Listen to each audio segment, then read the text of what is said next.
ദേശീയ അധ്യക്ഷൻ രാഹുൽ ഗാന്ധി ചരിത്രം രേഖപ്പെടുത്തുന്നു കേരളത്തിൽ. അത് രാഹുൽ ഗാന്ധി ഒരു പ്രധാനമന്ത്രി സ്ഥാനാർത്ഥിയാകുമ്പോൾ, കോൺഗ്രസിന്റെ ദേശീയ അധ്യക്ഷനാകുമ്പോൾ അത്തരത്തിലൊരു വ്യക്തി മത്സരിക്കാൻ കേരളത്തെ തെരഞ്ഞെടുത്തുവെന്നും ആ കേരളത്തിൽ വന്ന വയനാട് ലോക്സഭാ മണ്ഡലത്തിൽ നിന്ന് അദ്ദേഹം ജനവിധി തേടുന്നതിലൂടെ കേരളം ഒരു ചരിത്ര താളുകളിലേക്ക് പോവുകയാണ്. സമാനതകളില്ലാത്ത ചരിത്രം രാഹുൽ ഗാന്ധി സൃഷ്ടിക്കുകയാണ്.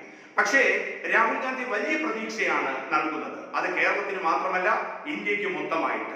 ഏതൊരു ജനാധിപത്യവും രണ്ടു തരത്തിലാണ് സ്വീകരിക്കപ്പെടേണ്ടതും അംഗീകരിക്കപ്പെടേണ്ടത്. ശക്തമായ ഭരണപക്ഷവും അതിശക്തമായ പ്രതിപക്ഷവും. ഈ രണ്ടും പരസ്പര പൂരകങ്ങളാണ്.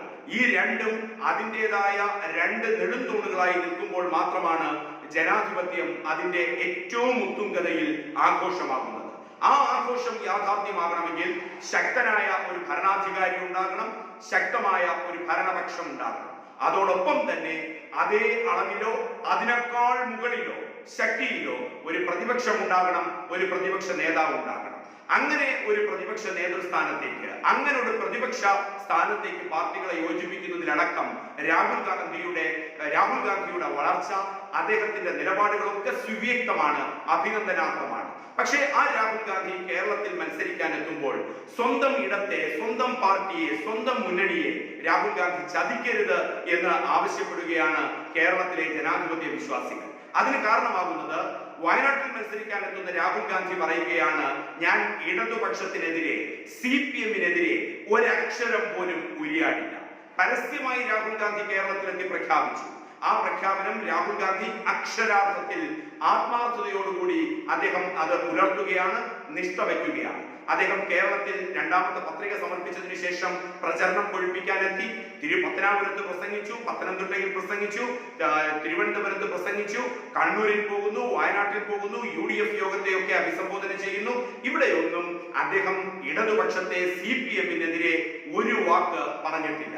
അവിടെ ഉയരുന്ന, കോൺഗ്രസിൽ നിന്ന് തന്നെ ഉയരുന്ന ചോദ്യം, UDF അണികളിൽ നിന്ന് ഉയരുന്ന ചോദ്യം, ജനാധിപത്യ വിശ്വാസികളിൽ നിന്ന് ഉയരുന്ന ചോദ്യം, മിസ്റ്റർ രാഹുൽജി, താങ്കളോട് നീതി പുലർത്തണം എന്നുള്ളതും, താങ്കളോട് നീതി പുലർത്തിയില്ലെങ്കിൽ പോലും കോൺഗ്രസിന് വേണ്ടി, UDF-ന് വേണ്ടി ചോര ഇറ്റുവീഴിച്ച രക്തസാക്ഷികളോട്, അവരുടെ അനാഥമായ കുടുംബങ്ങളോട് നീതി പുലർത്തണമെന്ന ആവശ്യമാണ് ഉയരുന്നത്. ഇലക്ഷൻ പ്രഖ്യാപിക്കുന്നതിന് തൊട്ടു മുമ്പ് കാസർഗോഡ് പെരിയയിലെ കല്യാട്ട് 22 വയസ്സിന് താഴെയുള്ള 2 യുവാക്കളെ അതിക്രൂരമായി കൊത്തിനുറുക്കിയ CPM-ന്റെ കൊലപാതക രാഷ്ട്രീയം, കാടത്ത രാഷ്ട്രീയത്തിനെതിരെ എന്തുകൊണ്ട് താങ്കൾ പ്രതികരിക്കുന്നില്ല? CPM-നെതിരെ പ്രതികരിക്കുന്നില്ല എന്ന് പറയുന്ന താങ്കൾ, CPM-നെതിരെയും ഇടതുപക്ഷത്തിനെതിരെയും ഒരു വാക്ക് പോലും ഉച്ചരിക്കില്ല എന്ന് പറയുന്ന താങ്കൾ, കൃപേഷിന്റെയും ശരത് ലാലിന്റെയും അനാഥമായ കുടുംബങ്ങളെ ആക്ഷേപിക്കുകയല്ലേ എന്ന ചോദ്യം സമൂഹത്തിൽ വലിയ ശക്തിയായി ഉയരുന്നു. ആ രക്തസാക്ഷികളെ, ആ കൃപേഷും ശരത് ലാലും എന്ന് പറയുന്ന രക്തസാക്ഷികളെ താങ്കൾ അപമാനിക്കുകയല്ലേ എന്ന ചോദ്യം അതിശക്തമായി ഉയരുന്നു. മറ്റൊന്ന്, വയനാടിന് തൊട്ടു ചേർന്ന് മലബാറിൽ വടകര എന്നൊരു ലോക്സഭാ മണ്ഡലമുണ്ട്. അവിടെ മത്സരിക്കുന്നത് P. ജയരാജൻ എന്ന CPM-ന്റെ സമുന്നത നേതാവാണ്. കണ്ണൂരിലെ പാർട്ടിയുടെ മുൻ ജില്ലാ സെക്രട്ടറിയാണ്.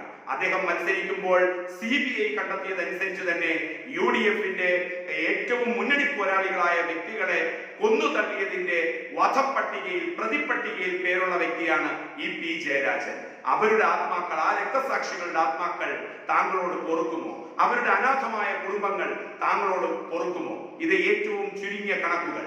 കോൺഗ്രസിന് വേണ്ടി, UDF-ന് വേണ്ടി കണ്ണൂരിലും മലബാറിലും വയനാടിലും കേരളത്തിന്റെ അങ്ങോളം ഇങ്ങോളം രക്തസാക്ഷികളായ കോൺഗ്രസുകാർ, CPM കൊലക്കത്തിക്കെതിരെയായ കോൺഗ്രസുകാർ, ആ കൊലക്കത്തിക്ക് നിശ്ചയദാർഢ്യം ചെയ്ത നേതാക്കൾ മത്സര രംഗത്ത് നിൽക്കുന്ന CPM-ന്റെ സ്ഥാനാർത്ഥി പട്ടിക, ഇതിനെതിരെ താങ്കൾ പ്രതികരിക്കുന്നില്ല എങ്കിൽ മിസ്റ്റർ രാഹുൽ ഗാന്ധി, താങ്കളോട് ചെയ്യുന്ന വഞ്ചന എന്നുള്ളതിനപ്പുറത്തേക്ക്, താങ്കളുടെ പ്രസ്ഥാനത്തോട് ചെയ്യുന്ന വഞ്ചന, അതിനുമപ്പുറത്തേക്ക് താങ്കളുടെ പാർട്ടിക്ക് വേണ്ടി, താങ്കളുടെ കൊടിക്ക് വേണ്ടി, താങ്കളുടെ ചിഹ്നത്തിനു വേണ്ടി രാപ്പകൽ കഷ്ടപ്പെട്ട യുവാക്കളുടെയും ആ യുവാക്കളുടെ രക്തസാക്ഷിത്വത്തിനോട്, ആ യുവാക്കളുടെ ആത്മാക്കളോട്, ആ യുവാക്കളുടെ അനാഥമാകുന്ന കുടുംബങ്ങളോട് താങ്കൾ ചതി ചെയ്യുന്നു, വഞ്ചന ചെയ്യുന്നു എന്ന് ഉച്ചത്തിൽ വിളിച്ചു പറയുകയാണ് കോൺഗ്രസിലെയും UDF-ലെയും ജനാധിപത്യ വിശ്വാസികൾ.